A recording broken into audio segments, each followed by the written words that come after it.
फैगासिनो दं बिटिआर रायजो राजाफोरनि गेजेराव डुरान्ड काप बड'लेण्ड एफसि आरो राजस्थान इउनाइटेडनि गेजेराव जानो थांगासिनो दं डुरान्ड कापनि धामाका।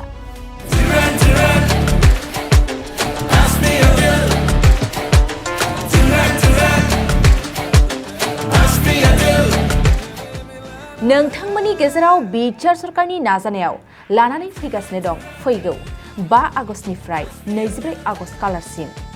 नोंथांमोना सानदों नामा एन्ट्रि पासनि थाखाय बेसेन होनानै लानांगोन होनना? नङा, बिटिआर सरकारा नोंथांमोननि थाखाय टिकेटनि बेसेन होआलासेनो एन्ट्रि पासनि गेजेरजोंनो डुरान्ड कापनि गोजोन लानो हानाय खाबु खालामनानै होदों। बिदिब्ला नोंथांमोना मानो गोबाव खालामबावखो?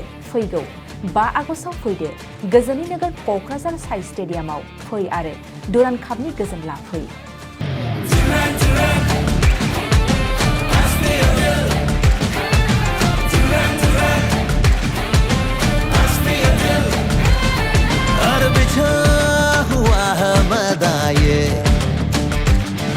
क्या समा हुआ है पैदा ये, सांसों को रोका है, बुलाना झोंका है, उछाला सीने से पैरों पे दिल को टिकाना है, सीधा पास करो दिल अब गोल निशाना है।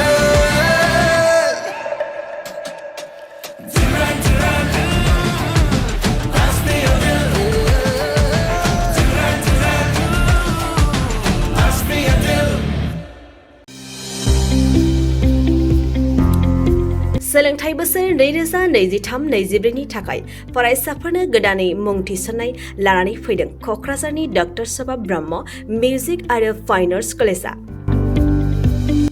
क'क्राझार सहरजों नांजाबनाय हाब्रुबारियाव थानाय बिटिआरनि गंसेल' डक्टर सभा ब्रह्म मिउजिक आरो फाइन आर्ट्स सरकारि कलेजआव दायो फरायसाफोरनि गोदानै मुं थिसननाया अनलाइननि गेजेरजों सोलिगासिनो।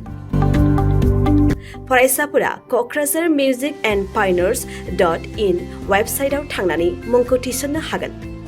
12 थाखो उद्रिसारनाय फरायसाफोरा bachelor of fine arts, bachelor of music आयदानि थाखाय मुं थिसननो हागोन। बे सरकारि कलेजआव मोजां सोलोंथाइजों लोगोसेयैनो हौवासा हिन्जावसाफोरनि थाखाय आलादा आलादायै हस्टेलनि खाबुबो दं।